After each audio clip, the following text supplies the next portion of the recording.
Yes, so we are back. This is QTV This Morning. I am Ibrahim Balde. So if you're just tuning in, welcome to this program where we discuss, a lot of things. News within the Gambia and beyond our borders as well. And we invite guests on this program where we, take a look at the stories on the various newspapers we have in the Gambia. So I am Ibrahim Balde. We are broadcasting from the Gambia, West Africa on QCell Avenue, Serekunda. And I'm with Mr. Momodu Mboj. You know, Mr. Mboj, good morning. Good morning, Mr. Balde. How have you been? Alhamdulillah. How was your yesterday? Not bad. If I put it that way, all the time you keep laughing. Absolutely. Can you imagine? It was just sort of a normal Wednesday. You know, nothing extraordinary happened. So it wasn't the hard news day. Okay. All right. Okay. Let's hear from Mr. Adedrame. Mr. Adedrame, good morning. Good morning. Mr. Balde, you and Mr. Mboj, you've spoiled my morning line for this show, which used to be, this show is better than a strong cup of coffee, because you're both drinking cups of coffee. And you are no, it's not that I am not. I'm just saying that this show is the pick-me-up. Stronger than that, and better than a cup of coffee. But obviously, this show is failing in being, because you guys are already having coffee. But it's good to be here again. Yes. Yeah. Mr. Adedrame, it's few days to Tobaski, and everybody's running helter-skelter, preparing for Tobaski. You know, the news team, what are we looking forward to? We're looking forward to going to the bus terminals, speak to GTSC. We're also looking forward to going to the ferry terminal. We had the Gambia ferry people here, and we've arranged with them that we're going to go and interview them on site. We're also going to go around and look at the people who are selling rams by the wayside. Okay. We've already visited some tailors. We wanted to put a spin on it. And in fact, I had a bit of a discussion with my colleague, Lolly M. Kamara, because she said she's going to speak to young tailors. I said, what's wrong with the old ones? They might have some interesting stories to tell. And she said, well, the young ones are the ones who come up with the dynamic new fashions. I said, you'd have to prove that to me that that's the case. Just because some guy is old doesn't mean he's not going to come up with some new styles. But, she kind of put this kind of prejudice. So, Lolly, I hope you're watching. Of course, we have young tailors that are really trying. They're changing the dynamics of tailoring in Africa, especially young African tailors. They are more focusing now on the deep-rooted African culture style, that we wear. If you can see, we're wearing our haftans here. And, this is deeply African. Yeah, and a variety of haftan styles are on display here. And some are by young tailors, some are by tailors who are not so young. But and I have the sign of a star here. Yeah. It means, show that you are a star. It means I am a one-star general. Yes. So, Mr. Ade, thank you. We'll take a look at the African code from the code and the newspaper review with Mr. Adedrame and Alhaji Babukar Sise, our 5-6 times Laji, is in Mecca Tul Mukarrama, and he will give us updates as to currently the Hajj 2026. He's among the people there. So we'll also be talking to Setal Sinyuriu, Zaina Keita, and Ambassador for Maria Makunda Junction.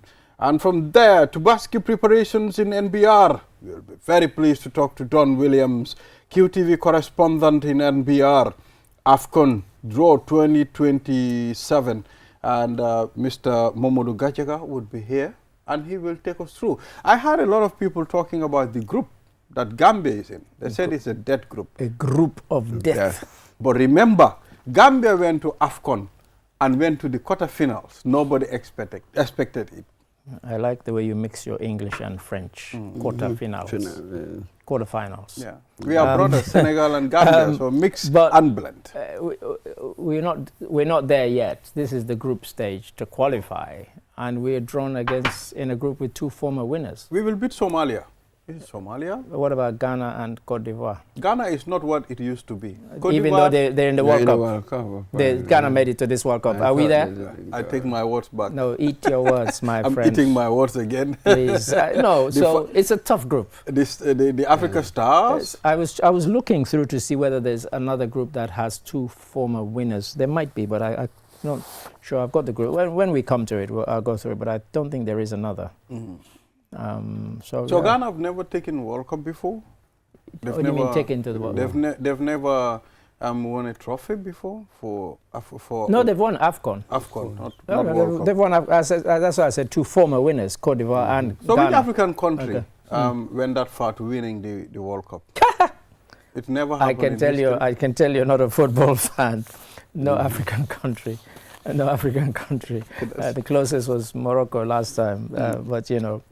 No African country has won it, of course, in spite of what Pele had predicted. Mr. Ade, should we call that a shame, or should we call that, you know, African footballers are not much competent to win the World Cup? Can you name any Asian country that has won the World Cup? I don't even know. No, is it a shame for them? No, but football has traditionally been won by the countries from the region where football is very, very developed in terms of, you know, infrastructure, setup, everything. And not only that, you know, half of these teams that go to win the World Cup end up nicking players that could have played for African. The French team that won, you know, the last couple of times that France has won the World Cup, lots and lots of players of African descent who could have played for countries. You have teams like Portugal, full of people whose parents are from Guinea-Bissau, Angola, Mozambique. So Africa is handicapped in the sense that we don't have the kind of infrastructure that they have in Europe and in Latin America. I am not very keen in watching football, although I have sons that are very keen. I mean, sometimes I enjoy what they do in the house. They keep telling each other, we bought this player for this. I mean, imagine you cannot even qualify for this. Both of them will be talking, and I sometimes I feel confused. What are they talking about? Yeah, they're obviously into football. I saw the Brazilian player Casemiro, who is leaving Man United at the end of this season, and he said, you know, he says his son is so into Man United that anytime they lose, he cries, and his weekend is spoiled. You know, he said he's a real fan, and that's kind of what football can do to people. I mean, those who are into football are into football. Yeah. Those who are not, it's not their thing. Yeah. Yeah. So, Mr. Momotu Mboj, which side of the field you played before? Which side of the field? You mean the position? Midfield, the position. The position, my position in the pitch. So he doesn't even know the lingo. don't worry about it. Which is very unusual for a Gambian man. I was a winger. Winger Bubon. But do you know what that means? Dangerous winger. Can you tell me the position of the winger? I know the midfield. I know the left wing and the right wing. I know that. I know the defense. Yes. You understand? Okay. And I know the post, the goal post. And what the striker? What do you call the striker? Like if you have a main striker up front. The striker is the number 9. Yeah, usually. The centre forward. Centre forward. The centre forward. And it's interesting you said number 9 because all those numbers, up to about the 1960s, those numbers denoted a particular position. Yeah. So a number 7 was a winger, number 9 was a centre forward. You know, 4, 5, and 6 were backs. You know, centre backs and so on. And then, of course, people then started saying, "Oh, I like this number." For example, Cristiano Ronaldo, he's always tried to get number 7 wherever he goes, because it's his lucky number or whatever.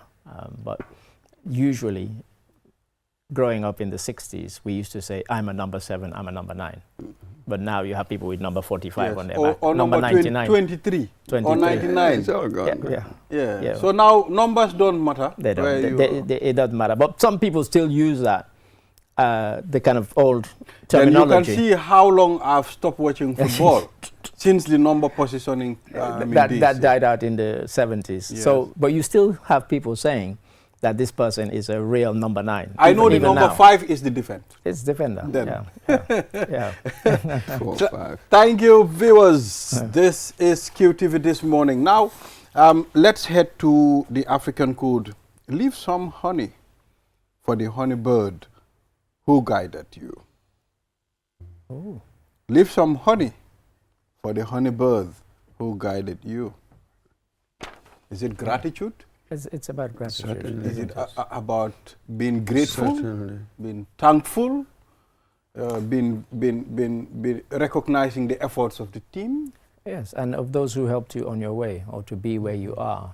You know, people get to a certain position and people assume that they got there by themselves. And yet there were probably many, many people. It might have been a teacher who one day called you aside and gave you a few words of guidance. Say, look, I know you're very good. Don't hang with the bad boys because they'll lead you astray. You're better than that. You know, stuff like that happened to me suddenly.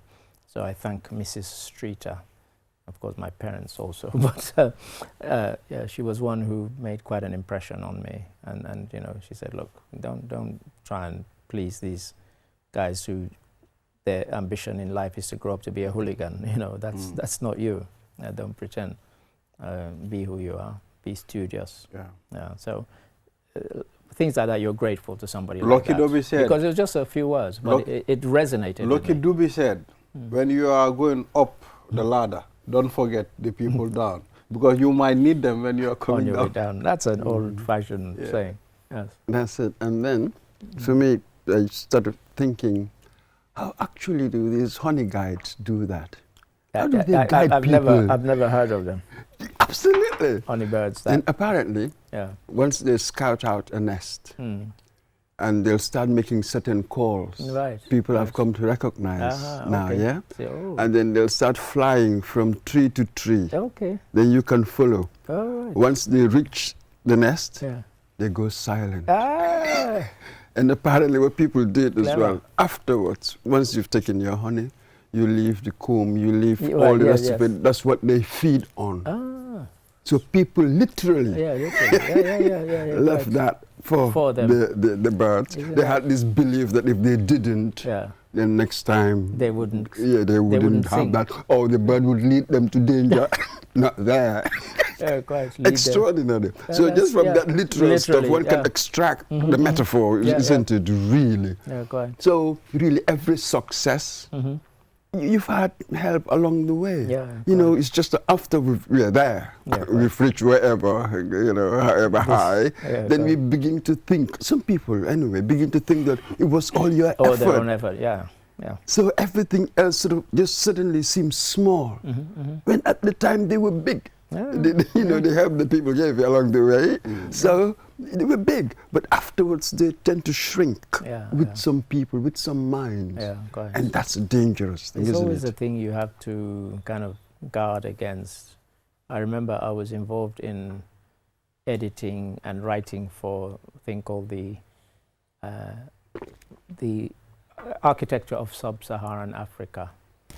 You know, I edited the Sierra Leone chapter, but I would never have done it and got all the thanks and praise I got had my cousin not told me about it, Khatib Iskandari. He called me and said, oh, there's this thing, they're looking for somebody to bring the team together.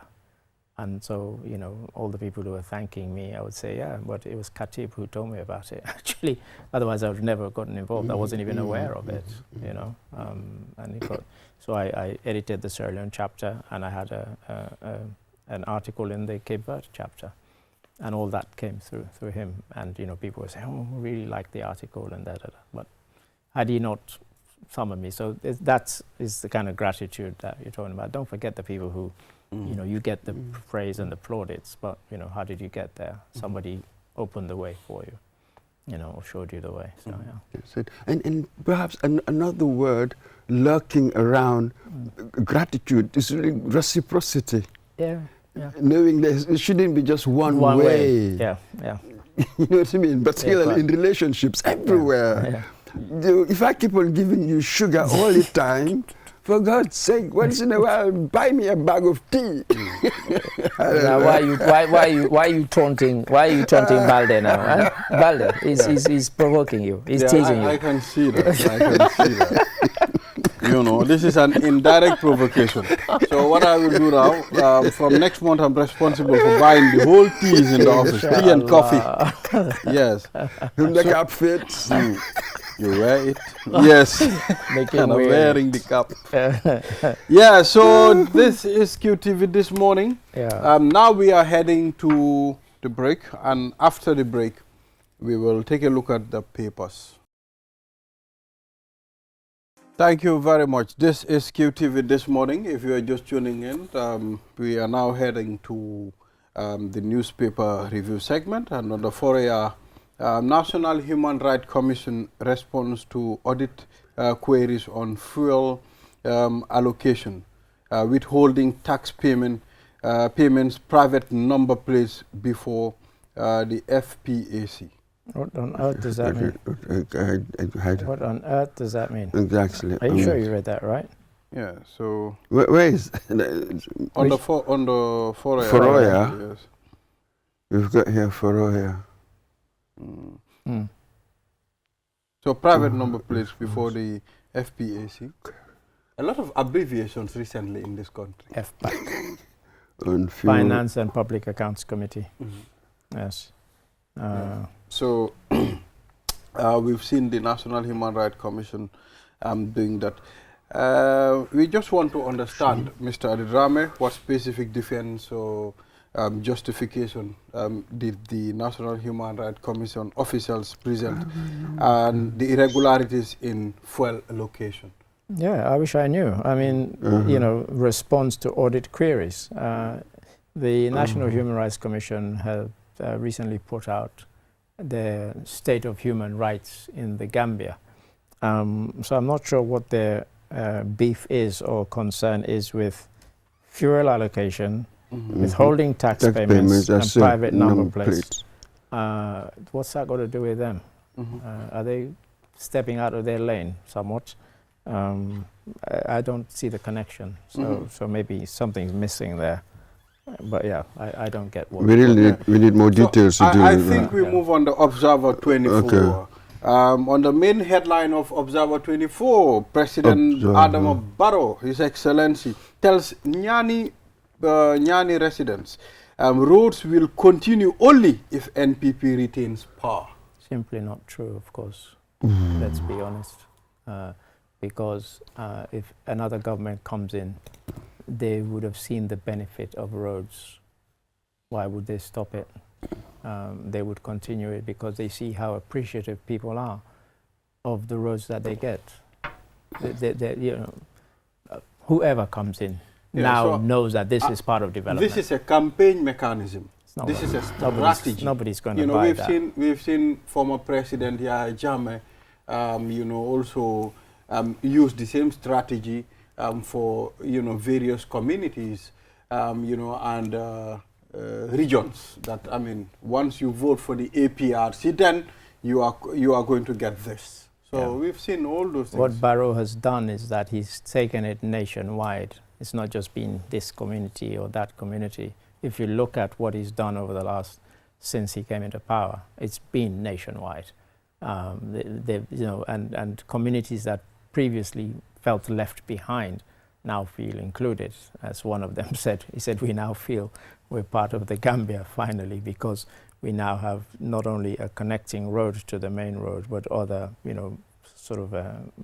feeder roads and side roads have also been taken care of, connecting us so that we can go to market, we can go to hospital, we can go to schools on safe and comfortable roads. And so people are appreciative of it. So the point I'm making is that it's unlikely that another government, should there be another government, would stop that, because there's no turning back from this. This is the way forward. And in 20 years' time, we expect the whole country to not even have this as a conversation, because we just would take it for granted that we've got good roads across the country, because everybody benefits from it. Yes, sir. And let's be careful what the president is saying here, if this quote is actually right. To be careful. He is not saying that only the constituencies that vote for me will vote for the NPP will get roads. He's really saying that when we leave, any other candidate will not give you roads, but we will give you roads. So let us be careful. It's not only about constituencies that will vote for him. The language is a bit logical. That's it. Retain power. That's it. Retain if power. NPP retains power, then the road construction will continue. If you don't vote for me, So we should be careful, clarify what is actually said. But with these things, you expect politicians to say this. But just as you said, we discussed this the other day. There's a general trend across the whole continent. Infrastructure. Any leader that comes along, you just continue. Just here, Senegal, after Ablaye Wade, when Macky Sall came, continued. Everywhere you go, this is just a massive trend going on. And the recent forums that were held in Kenya and in Rwanda, that was the kind of overriding and overarching thing about infrastructure. I think politicians should have that kind of continuity. No matter what happens, if a government change, I mean, the interim government should continue whatever works the other government started and they didn't complete. And you've had that in Cabo Verde. Just 2 days ago, they've had a change of government. The previous... Oh, 2? Yeah, they had elections. How many days ago? 2 days ago. Oh, they changed their government? Well, yes, because there were elections over the weekend. And because it's a small country, they can get the votes counted very quickly.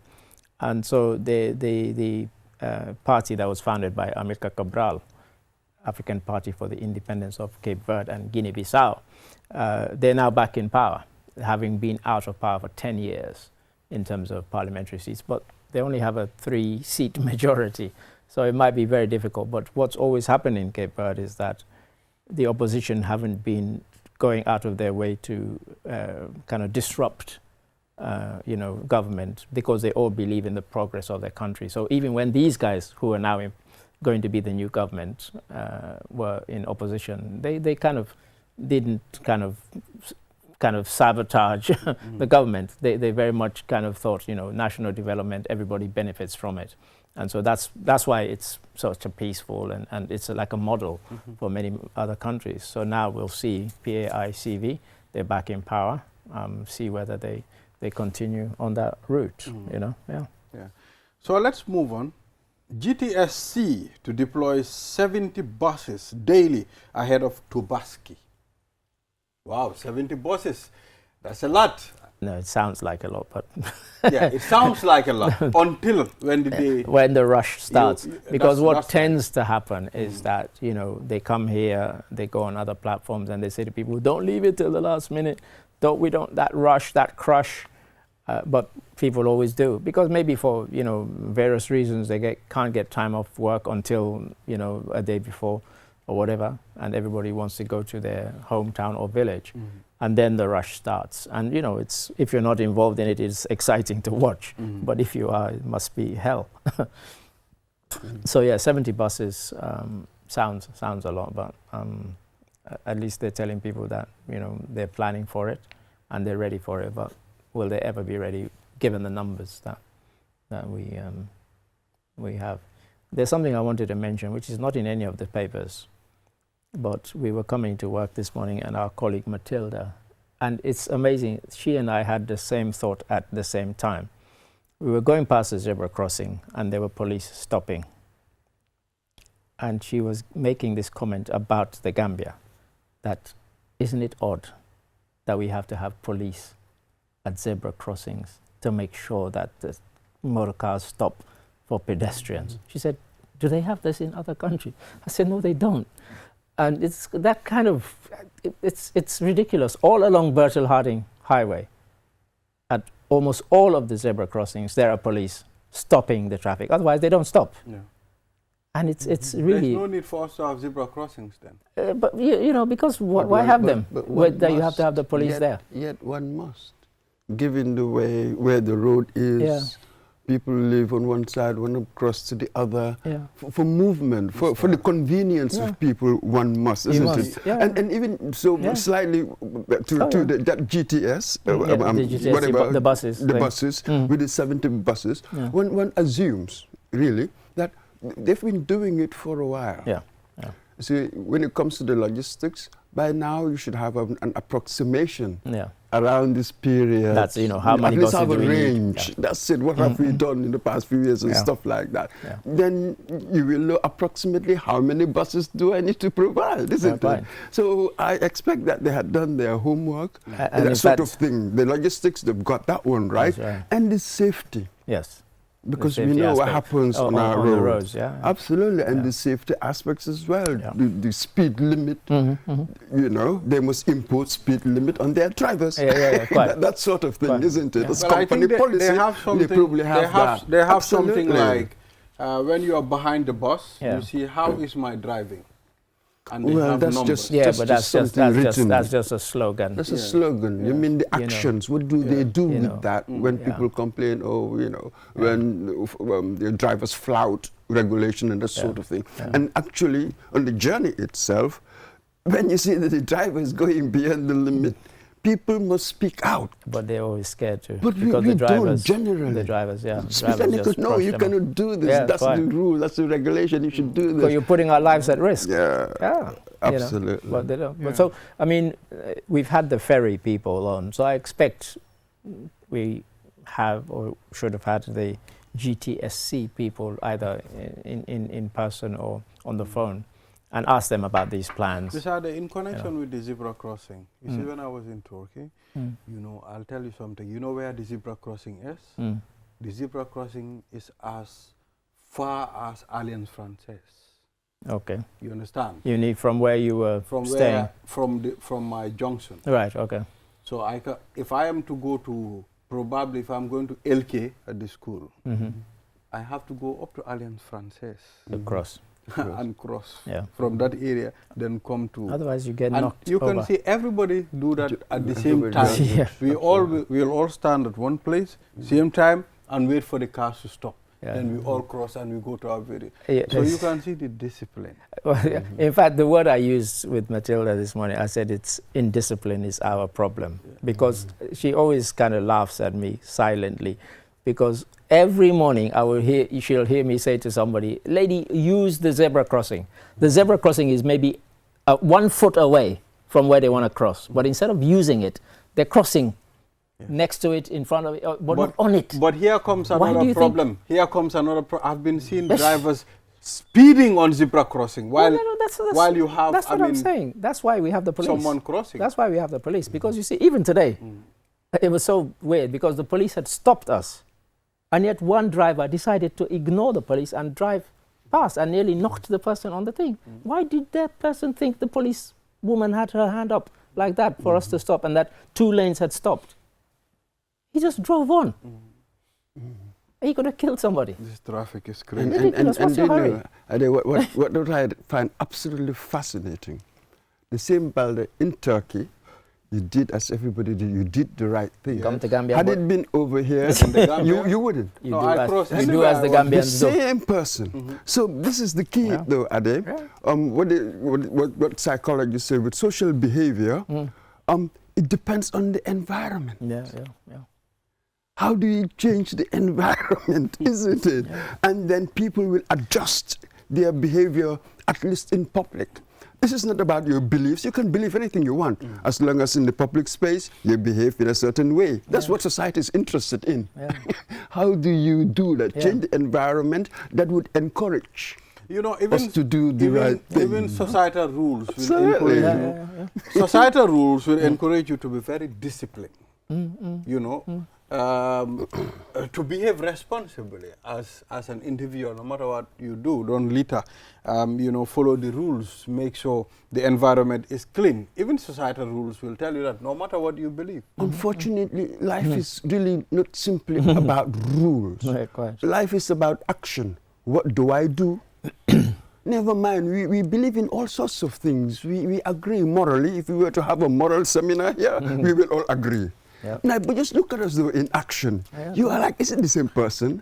So that basic contradiction in the human being, that's what we're dealing with. How do That's you why deal with that? when the lady who led the local government commission, when she presented the report to the president, I said that she nailed it.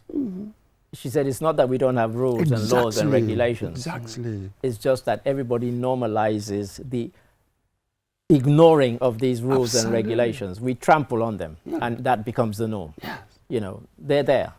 If we follow them, we'll be fine. We'll be a perfect society. So ignorance is not our problem. No, no.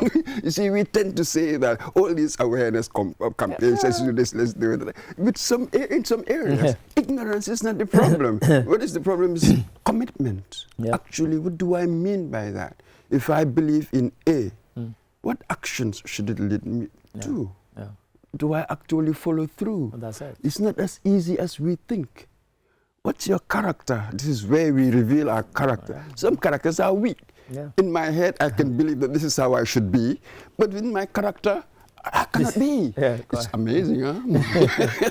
So let's move on. The finance minister, still on the Observer 24. Ministry of Finance launches borrowing plan workshop after debt stress warning. Debt distress. Distress warning, rather. Yeah, they were saying that Gambia's level of debt is, you know, not sustainable. You know, how do we, you know, government debt. And, you know, he came out initially and defended it, so, you know, debt is not necessarily a bad thing, and that it's how you manage it and how, you know, but yeah, it's if you take away the amount of remittances that come to the Gambia, the country would really suffer. And so that, to a large extent, is propping up everything, because, you know, what do we have to sell that the rest of the world wants? We don't have gold, diamond, oil. How do we generate that income, that wealth?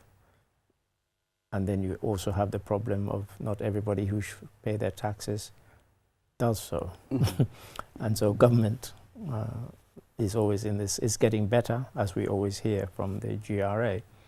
But, you know, it might take another 10 or 15 years till we get to the position where, you know, people don't think avoiding tax is the thing to do, rather than the thing to do being to pay your taxes. You know, it's like, oh, how do I avoid paying my taxes? You know, I have a business that's making money. It's just going straight into my bank account. I'm not paying any tax on it. You know, that has to change if we want to get away from, you know, having huge debt hanging over us. That's it, and it is true. That is not necessarily a bad thing, but all the money we borrow, what do we spend that money on? Yeah. That's one. Fine. The higher the risk, the higher the debt, what risks are we taking? This is it. So these are the things that we need to interrogate. What do we spend all of this on? Yeah, and that's it. The higher the risk, as an individual, if I keep on accumulating debt, the day that I have money, well, I wouldn't enjoy much of it because I have to pay back my debt. Yeah, quite. Isn't it? We are warned about that. That's why social services, where do you take the money from? Yeah. From social services to pay back the debt. So, yes, it depends on what I spend, the money I borrow. If I go and invest and make more money, oh, fantastic. But you're going to pay that debt. And this is why when you have like World Bank or African Development Bank, the latter is in the name, Africa Development Bank. And you say, we want a road, money, we want to take a loan to build a road. And they'll say to you, is it going to be a toll road where people pay to drive on that road? And that will help you finance repayment. You know, so those are some of the hoops you have to jump through, and some of the questions you have to answer before they will say, okay, yeah, you've given us a solid plan about how you can, you know, finance this repayment before they'll give you the money. Yeah, I think it's a plan. Giving them that information will help them plan, know what to give you. Yeah, You indeed, understand? indeed. I mean, they don't, you know. So Edward Francis Small Teaching Hospital boss defends hospital fee increase. Mustafa Bitey. His picture's there. I guess this means that people going there now have to pay a bit more. You know, he'll blame it on the global situation, I suspect. You know, but when you consider that they've just been given, is it $3 million worth of medicines. They didn't pay for it. It was a gift. It was a donation. Mr. Adedrame, I think we have to stop all that we're doing and we welcome the main man himself on the program, Mr. Don Williams. Yes, he's currently in Farafenni. The Don. The Don himself, I mean, he will tell us Tobaski preparations in the North Bank region. He promised to give us a goat, but still the goat has not goated. Was it Cristiano Ronaldo or Lionel Messi that he was going to give you? Yes. Which goat? So, Don, if you're there, good morning. Yes, good morning. The goat, how are you? Good morning. the goat haven't goated still now. Pardon? I haven't seen my goat.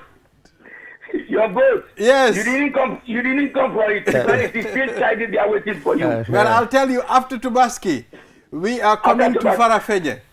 After Tobaski, you'll be late for it. He's wise. Yeah, so Don, how are you? How have you been, brother? Well, I'm trying to be fine. Despite the weather, I'm trying to be fine, though, because the place here is very, very hot. But I'm doing fine. Okay, interesting. So it's good to link again. We miss you so much. We miss seeing you around. I miss you too. I miss you too. Yeah. So let's talk about Tobaski preparation in NBR. So what is happening so far? Thank you very much, and good morning once again to all of you there. As you know, Farafenni, a very important major trading town, and which is, at least we all know, near the Senegal border. So it is a hub for ram sales before the prayer day. Like elsewhere, I would say, in other places, families buy rams days before. They get new clothes, clean their homes, prepare for the morning prayer and sacrifice. But despite the harsh weather here in Farafenni, because the place is very, very hot, people from all walks of life are out under the sun to see what they can buy. Okay? What they can buy for the day as the day goes near for this all-important feast for the Islamic Ummah. But as usual, children also are looking forward to that day. But before going further, let me first of all tell you something.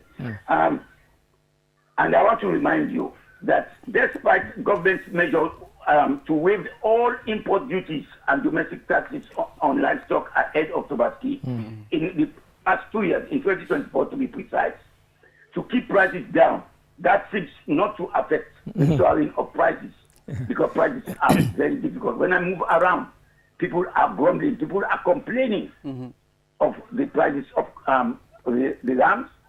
Not talk about the commodities, but things are hard. Things are hard for people. But despite that, you see, life still goes on. However, life still goes on, my brother. So those things were better in the past 2 years. But due to the increase of fuel prices, all prices of in foodstuffs and transportation, everything has catapulted higher. Don, so you can just imagine. Yes. Don, I've been here since 2019. And there's not been a single year when people have not complained about the price of rams. The day people stop complaining about the price of rams is when we will think there's something wrong in the Gambia.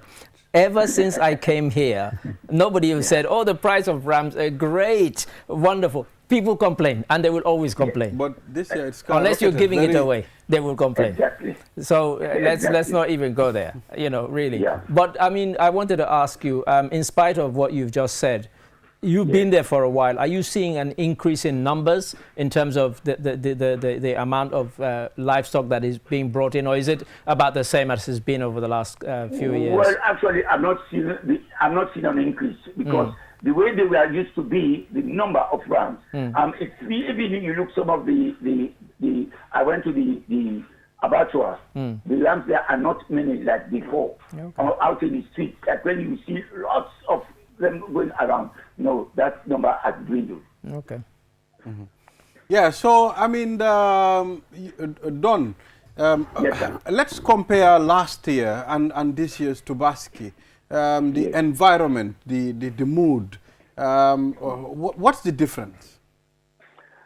Well, actually, one of the difference now, I would say, because when I went around in one other story I could not get about, when I went around, what they are happy about, what they are happy, the difference for them is the road that they have. They say the road has helped them a lot in terms of movement quickly to go and get something because they have got a good road, and now, so they are happy with that. They say, if that continues, and then electricity.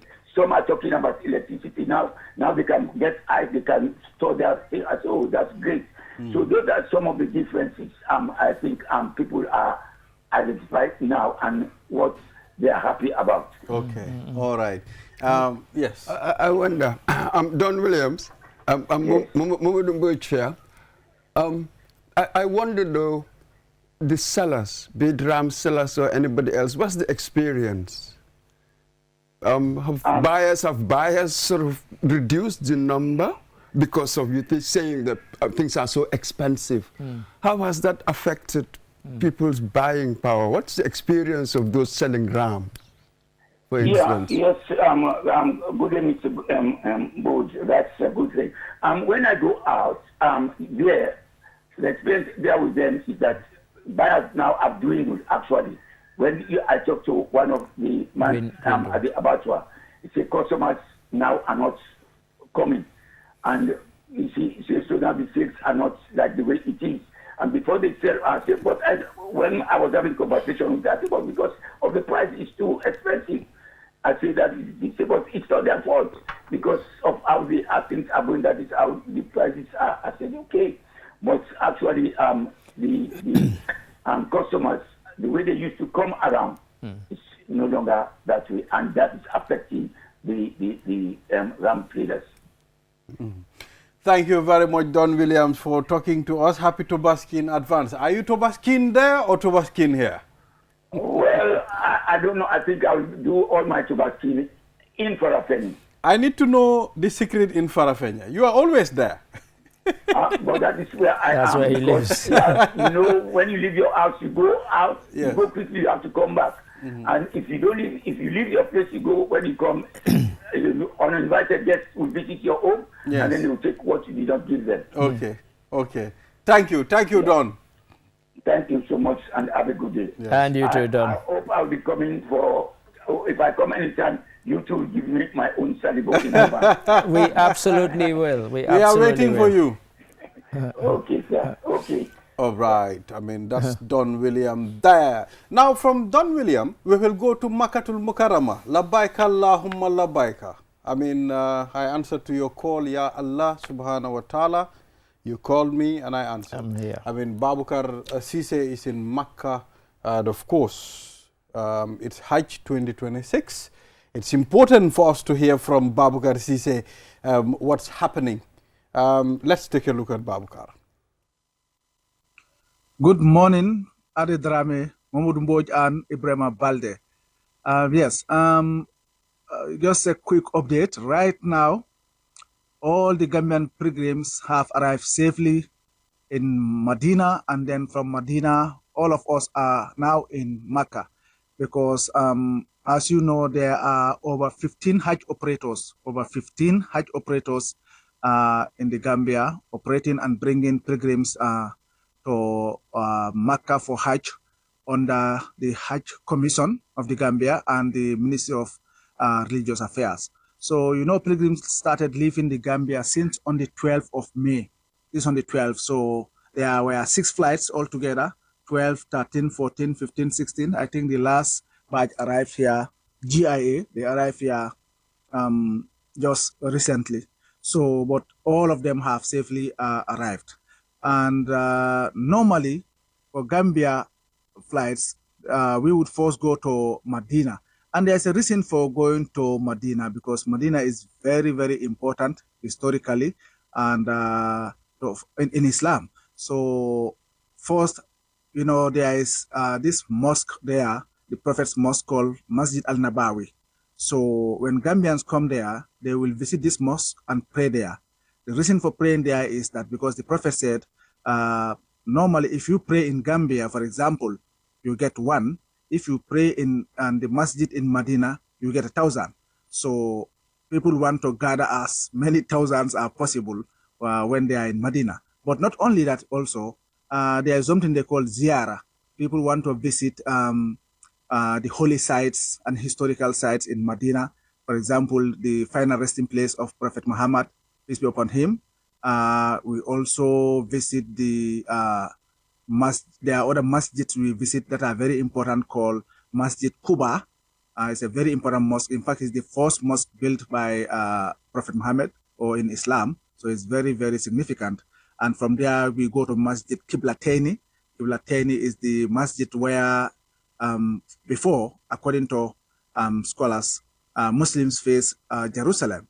So this is the place where the Muslims were praying when revelation came from Angel Jibril, from God, that they should face Kaaba, change of Qibla to the Kaaba. So it's also significant. Then from there, we go to Uhud. Uhud is where, of course, the battleground, the battle took place where Hamza, the Prophet's uncle, was killed.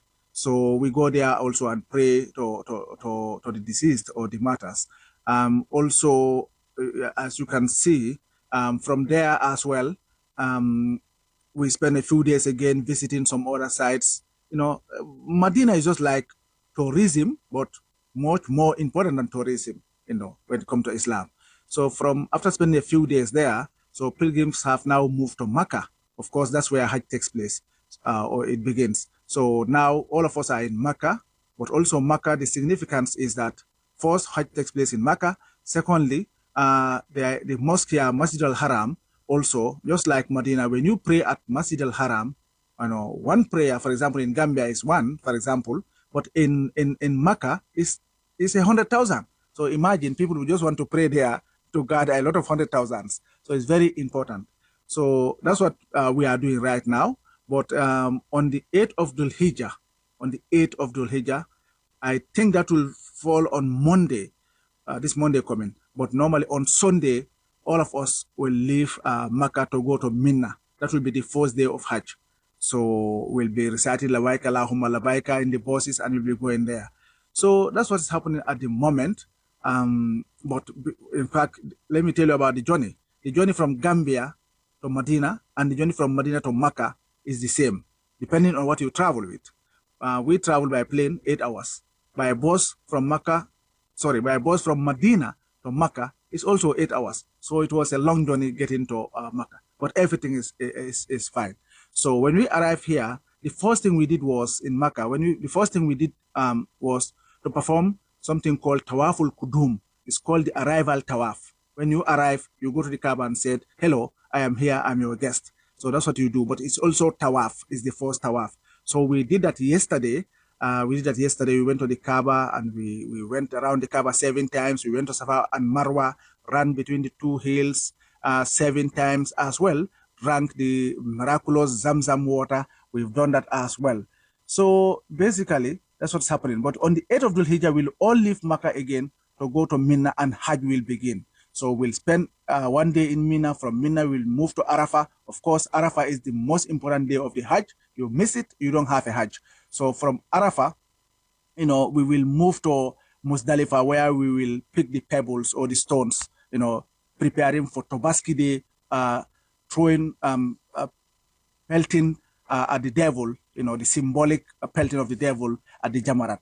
So from Muzdalifah, we'll all walk. It's about 5 kilometers, you know, to the Jamarat, where we will throw the stones. And this will coincide on with the Tobaski. So that will be Tobaski Day in the Gambia. So whilst you people are enjoying your ram and your barbecues and whatever, we are here, no ram, no barbecue. We are throwing stones at the Jamarat.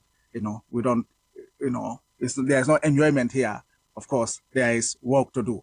So that's what is happening right now here, and that's what will happen in the next few days. But I think the day of Arafah or the day of Hajj will be probably on Monday. Yes, on Monday, I think. And we will leave Makkah on Sunday night so that we can spend the night in Mina. So those are the things so far. But also, a few challenges that I've discovered here, mainly is what I want to highlight. First is the lifts, because the hotel is like 12, 13, 14, 15 stories. So, and I mean, we have 6 lifts in this hotel. And, you know, some Gambians, no patience, you know, you go, you see people standing, no queue, everybody's standing where you want to, everybody's standing anywhere you want to stand, and you want to get into the lift. So sometimes there are complaints, people are complaining, oh, let me go in first, let me go in second. So there's a bit of that kind of thing happening. But also you get into the lift has a capacity, it's to carry, for example, 10 people, 15 people gets in. The lift will get stuck, it will move, it will right overloaded. Somebody needs, it will start to alarm, and somebody needs to come off. But who will come off is a problem. So we have a lot of problems like that, and there are people who don't understand the lifts as well. So, but the thing is, if it's not in the Gambia, it's difficult for people to know how these things work. Okay. Also, floor numbers. You see somebody in the lift and he said, "I'm going to number 10." You know, he doesn't know where the number 10 is, and when he gets to number 10, he or she will not even recognize the room, because all the doors are the same except the numbers. If you don't go to school, you don't know the numbers. So that's also another big problem here. Some people will ask them inside the lift, "Which room are you going?" And they say, "I don't know." You know, so it's difficult. So, I mean, those are the situations here. But the other also challenge we have is that here we don't have padlocks to open the doors. We have swipe cards. So it's another problem in the hotel here.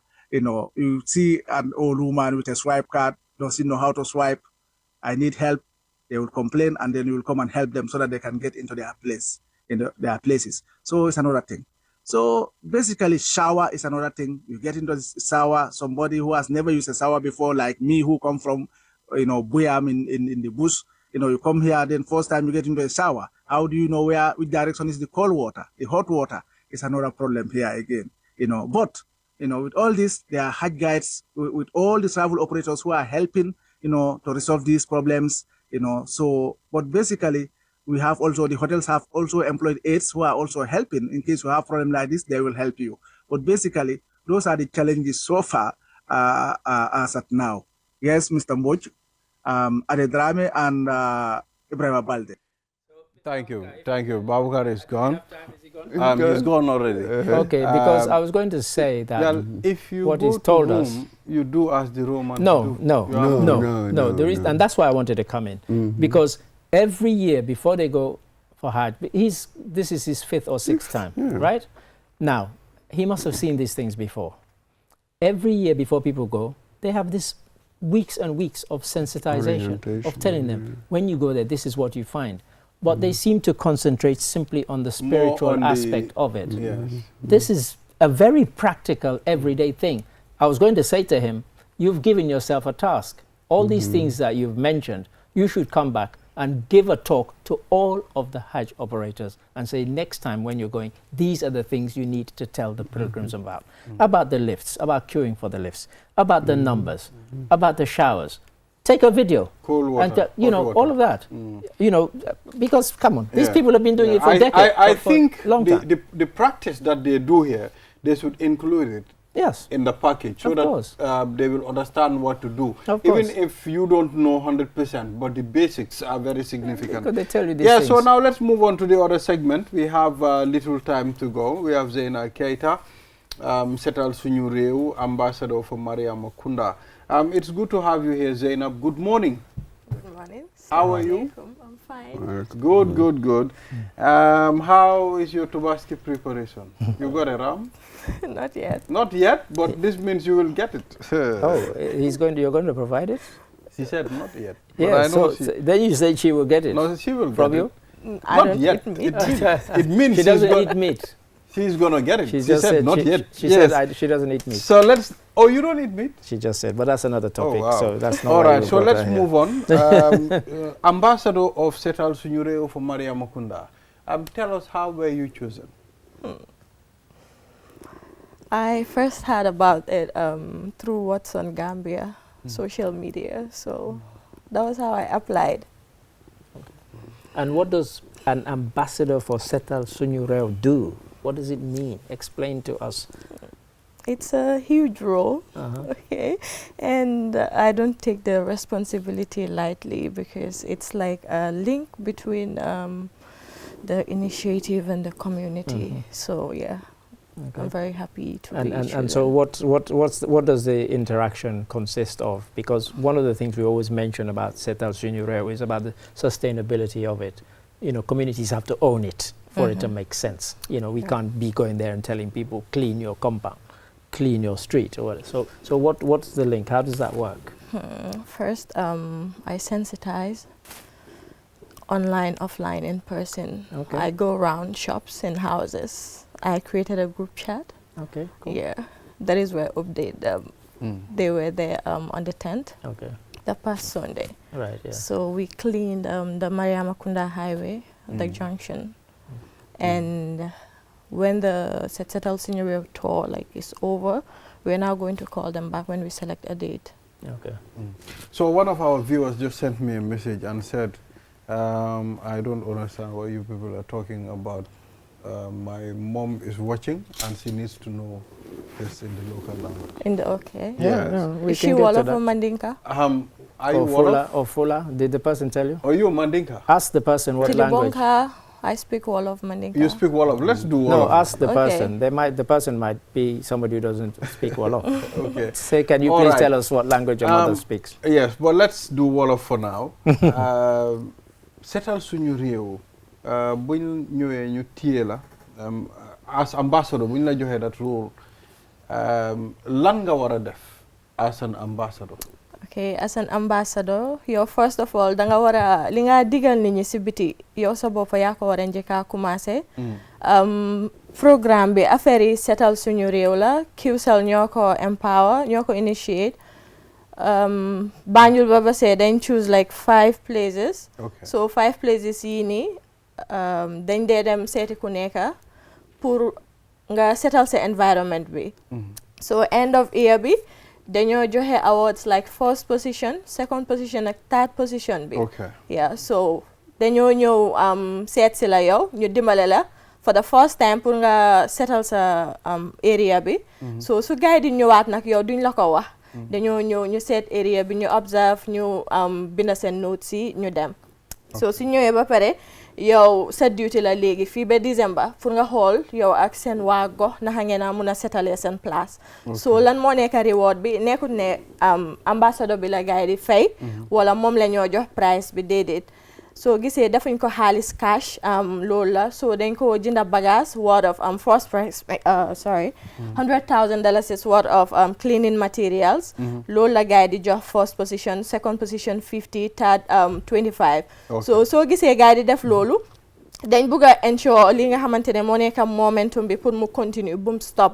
ñoom suñ si paree make sure ne ñun waa gox bi am nañ suñ bagage si boppa saa yuñ buggee setal foofu noonu dañ koo jël ñu setal ko without ñoom ñuy ñëw. Okay. Yeah. All right. Interesting, Mr. Mamadou Mbodj. Wow. Is he going to do it in Fula now? You're going to do it in Fula? No, sorry. I can. How long nga nekk ambassador léegi? Didn't I 2 to 4 months yooyu noonu. Oh, okay, 2, 3, 4 months. So sa liggéey lan la ci gën a métti? liggéey bi. Let's say last week bu gars yi ñëwee bañ clean ba pare. si suba si 8 o'clock ba 1 PM. So si ngoon si ma ngi doon demaat si kaw tali bi ma gis jaaykati orange yi ak lifi nii yëpp ñu sànni.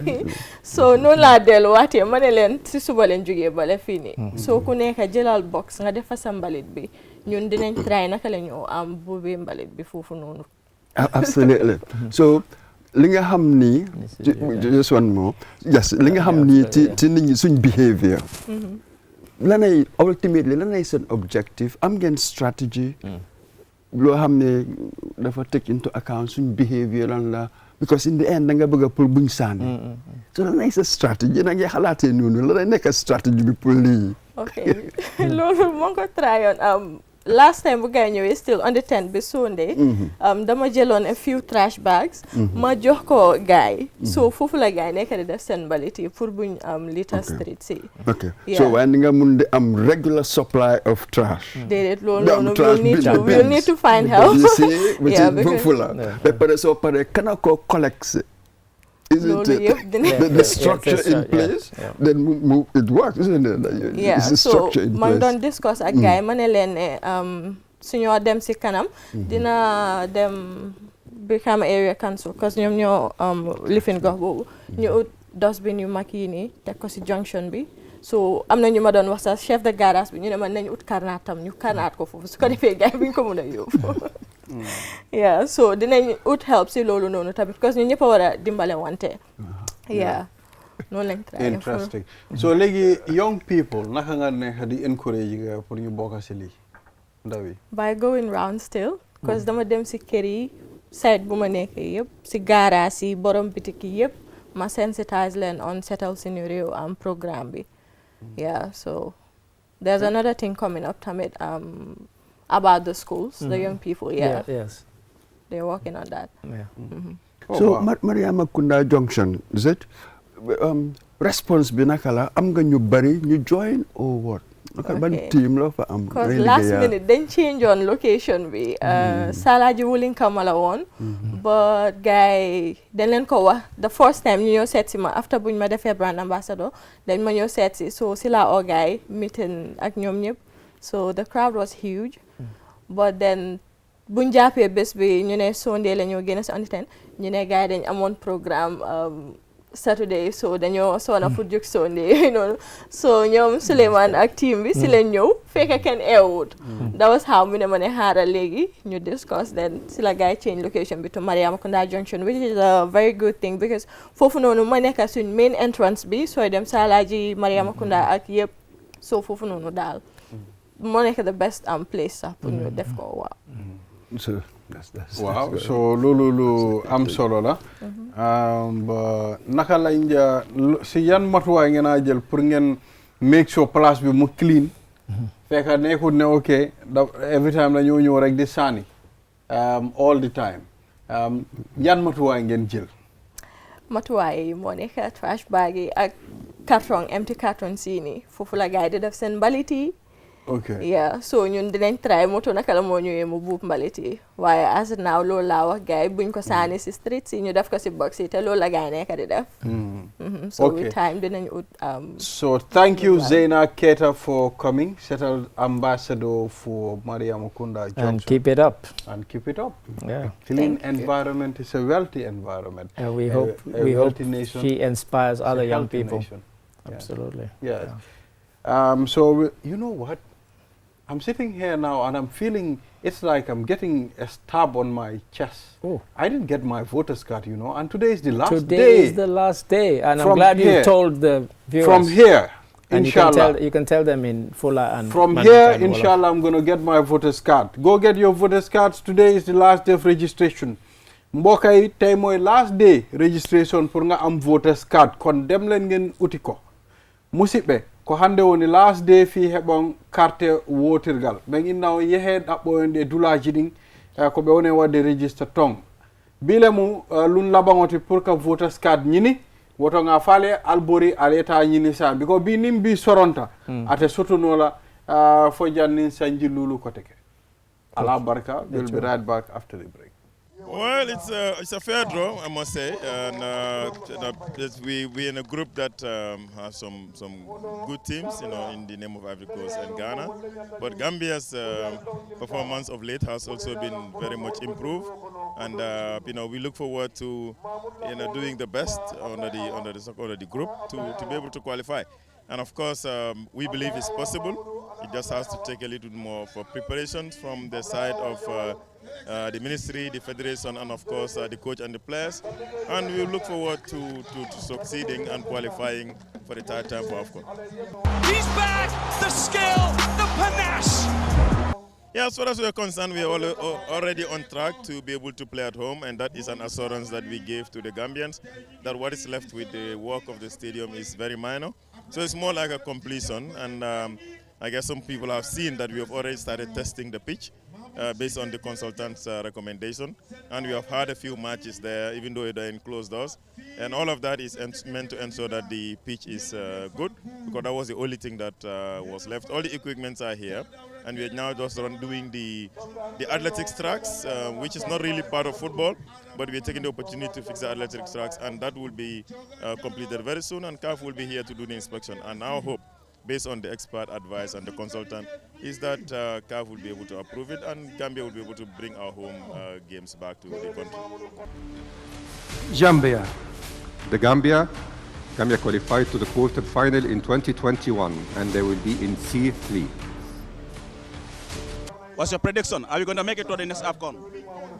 Well, we are hopeful that we should be able to make it. You know, it's football and anything can happen, but we look forward definitely to be able to qualify. And like I said, the quality of players we have has really improved and we've seen them do very well recently. So based on those performances, we should be able to sustain that and get to AFCON in these African countries. Thank you so much for your time. Okay. We are back. This is QTV This Morning. Now we're heading to the last segment of this program. And now, AFCON draw, Gambia 2027.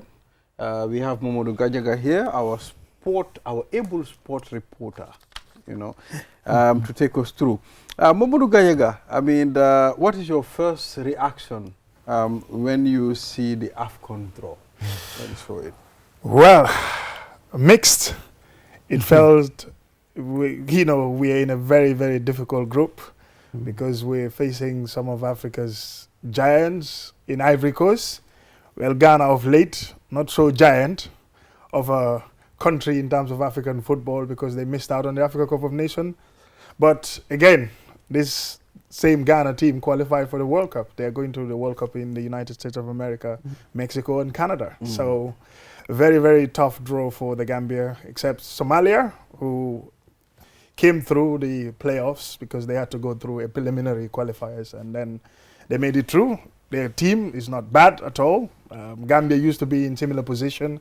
They had to go through the preliminary qualifiers first in order to make it to the group phase of the qualifiers. And here we are now. So we're looking forward to another exciting Africa Cup of Nations qualifiers for Tanzania, Kenya, and Uganda. Exactly. So how difficult is our group? I mean, people keep talking, it's difficult. I said to Mr. Ade, okay, Gambia qualified to the AFCON the other time and went up to the quarterfinals. So, I mean, what's a big deal? Yeah, the big deal is that because when you play on Ivory Coast, Ivory Coast are one of the top teams in African football. Sometimes, you know, in fact, if you look at their world ranking, it's very good enough. That's why they're in the World Cup. And the last time they're in the same group with the Gambia in the last World Cup qualifiers, they finished top of the group. So, deservedly so.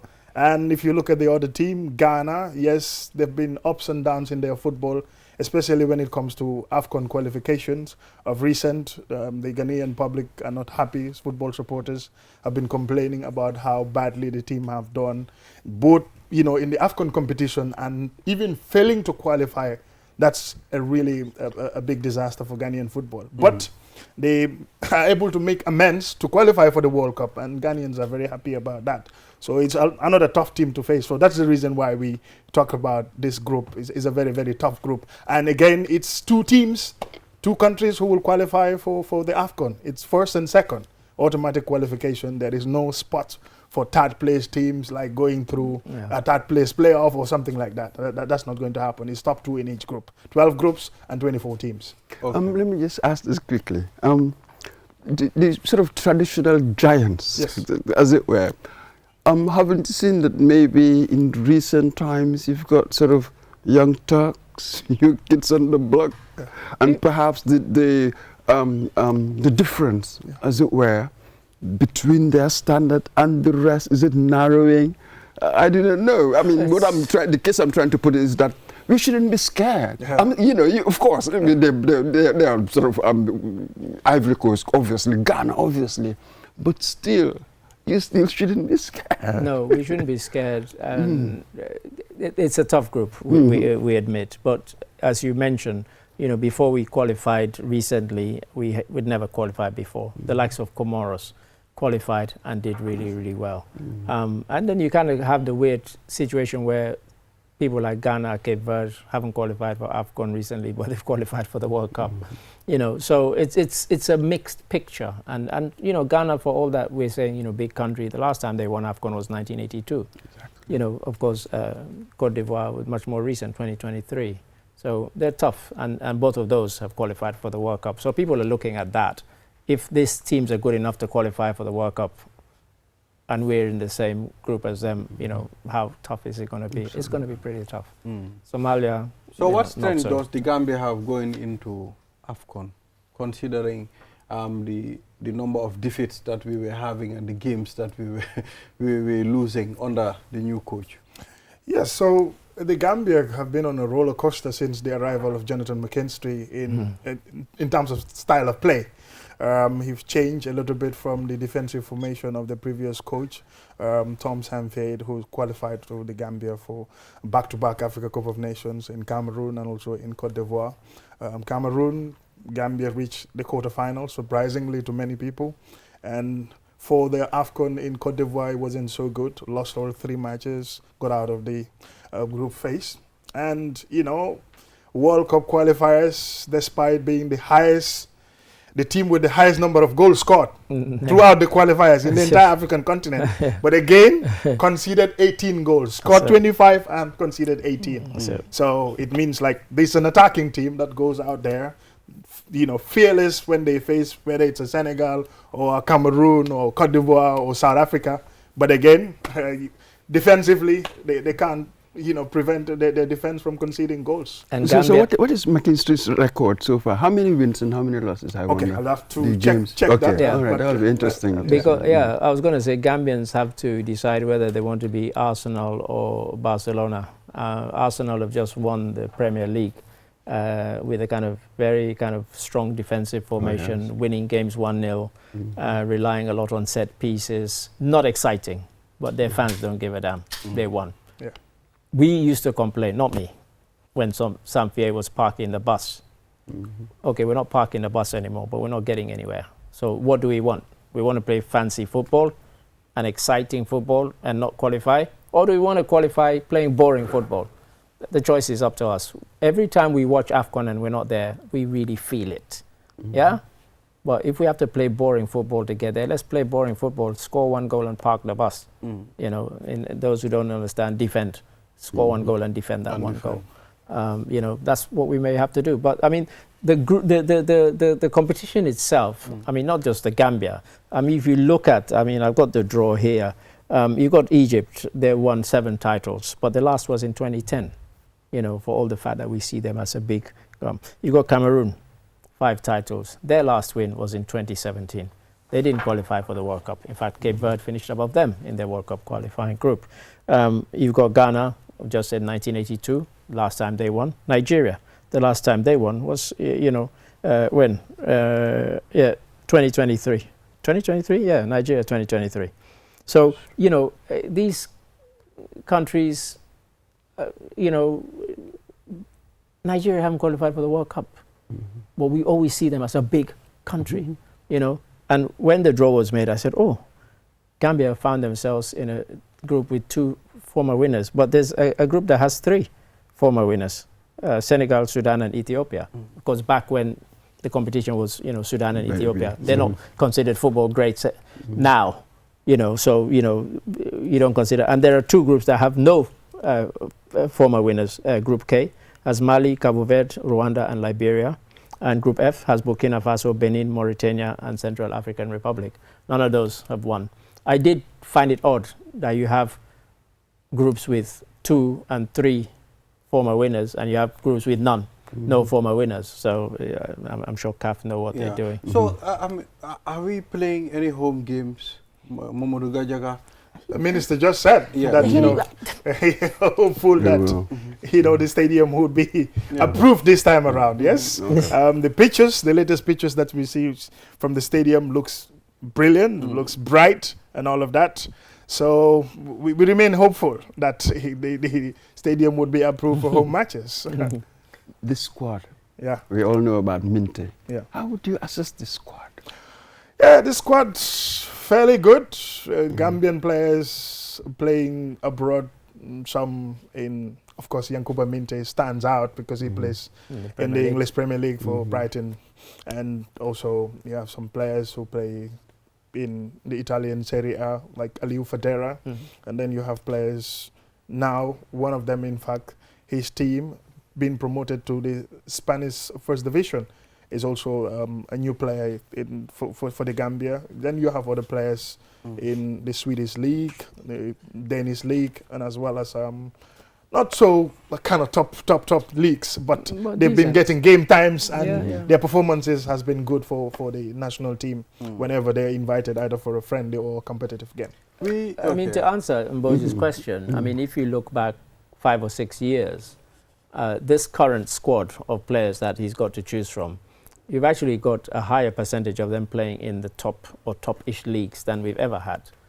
So we don't have an excuse, say, oh, we don't have players in, you know. And so Gambia might be small, but when you look at the players, as he says, you know, playing in, you know, they're not all, you know, first rank, you know, but, you know, you've got Premier League, you've got, you know, La Liga, you've got, you know, La Liga now, you've got Serie A. Those are good, you know. Sierra Leone don't have a single player, for example, playing in any of those top divisions of any of those countries. So the Gambia, the squad is in a pretty good position. So finally, yes, before you come in, from what I gather, what you've been saying, our strength seems to be going forward, and the weakness defending. I wonder if McKinstry had sort of addressed that.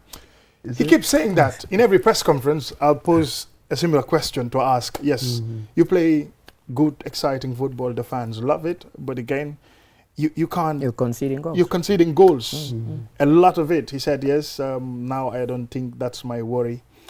And all of a sudden, we played against Gabon. Pierre-Emerick Aubameyang scored 4 goals, which were all complete defensive shambles. Mess-ups, big time. Go ahead. But what happened was the team's first and second defender, who have been consistent, Omar Colley and Alaji Sen and the others, didn't make it to that game because of injury. So it started a completely new set of defenders, and you know, things didn't work out. They ended up conceding 4 goals. So that situation has not been addressed. So even used to have the last friendly when we played against Senegal, Senegal far better, but the kind of goals that we conceded again tells you that still that defensive problem. We used to have, is it Musa Modu Baro? Is it Modu Baro? Yeah, that's long time ago. Where is he? He's not playing anymore. Even if he's playing, he's a fringe player. He's not at the somewhere level in Japan, or is He's not, so now, what areas do you think our team should improve if they are to go into this game? Defense. Simple as that. You mean the attack. The Gambia creates more goal-scoring opportunities when they are playing against. When the Gambia played World Cup qualifiers against Ivory Coast in Cote d'Ivoire, that was a home game for the Ivory Coast. Stadium full to capacity. The Gambia had more attacking situations. They had more chances than the host country, Ivory Coast, Cote d'Ivoire, with all the star players that they have in their team for that time. So it tells you going forward, and if they had been clinical, they had a problem of being clinical in front of goal, that is scoring their chances, and also a problem of defending. Those are the 2 problems if the coach addressed. Gajaga, how competitive is African football recently? Highly competitive. That's why you get Morocco in the World Cup semi-finals for the first time in the 2022 World Cup. And this time, maybe Africa is even looking forward to not only one African country reaching the semi-finals, maybe a team going all the way to the finals, maybe even winning it. And just to buttress that, I mentioned in this context, you have a team like Cameroon that we all see as indomitable lions, great team of Africa. And yet Cabo Verde finished above them. That tells you how competitive Africa. If you said 10 years ago that Cabo Verde would finish ahead of Cameroon in a World Cup qualifying group, you would have been laughed at. But not anymore. It's changing. The dynamics are changing. And of course, a lot of these teams now, they're tapping into people from the diaspora who have Cape Verdean parents. And you know, Gambia, we're doing that as well. You know, there are players who were born abroad, but you know, they can play for us. You know, Cabo Verde, if they'd been a halfway decent team, for example, Cristiano Ronaldo might have played with them because his grandmother is from Cabo Verde. You know, you had Nani, both his parents are from Cabo Verde. You know, went on to play, of course, and had a great career with, and many, many others. The guy who scored the winner for them when they won the European you know, when Portugal won the thing. He's Yeah, from Eder. Eder. Yeah. Parents are from Guinea-Bissau. Guinea-Bissau, yes. So, you know, the players are there. But now, you know, people are being very clever about, you know, reaching out to these people when they're young. A lot of them, they still get attracted to want to play for the big European nations. And so it's a struggle. But it's very competitive right now. It's very competitive. Yeah. I mean, I can go quickly through the groups if we have time. Morocco, Group A, Morocco, Gabon, Niger, Lesotho. Group B, Egypt, Angola, Malawi, South Sudan. Group C, Cote d'Ivoire, Ghana, Gambia, Somalia. D, South Africa, Guinea, Kenya, Eritrea. Group E, DR Congo, Equatorial Guinea, Sierra Leone, Zimbabwe. F, Burkina Faso, Benin, Mauritania, Central African Republic. Okay, it's on the screen there. Cameroon in G, Cameroon, Comoros, Namibia, Congo, the other Congo, not DR Congo. Group A, Tunisia, Uganda, Libya, Botswana. Group I, Algeria, Zambia, Togo, Burundi. And Group J, Senegal, Mozambique, Sudan, Ethiopia. That's the one that I said had 3 former AFCON winners. And then Group K, Mali, Cabo Verde, Rwanda, Liberia. And finally, Group L, Nigeria, Madagascar, Tanzania, and Guinea-Bissau. Let's take a look at Group J, where you have Senegal, Mozambique. You know, my prediction, Senegal is going to, deal with that group. They will easily. On current form, they should walk they will that trust group. that group easily. And Senegal, for qualifiers, in recent years, they win all their matches, home and away. Yeah. It doesn't matter.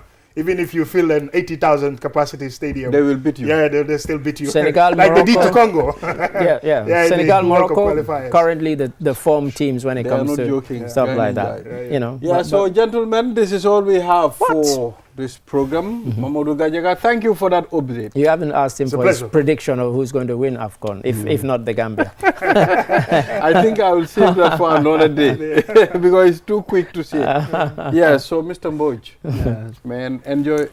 Are we coming here before Tobaski? I'm not so sure. Monday, Tuesday. Wednesday is Tobaski. Wednesday is Tobaski. So you're not going to shake my hand? And you'll probably have 2 days holiday. It's Tobaski, maybe Wednesday, Thursday. That's what we've been having in the past, and I expect that. Mr. President, are you listening? So, and Balde, is that Wednesday from Nigeria? Wednesday, Thank you. There is nothing like Wednesday in English. I'm blending it now. Yeah, so viewers, this is all we have for this week. We'll be back here next week, inshallah, for another edition of QTV This Morning. Enjoy the rest of our programs. Bye-bye.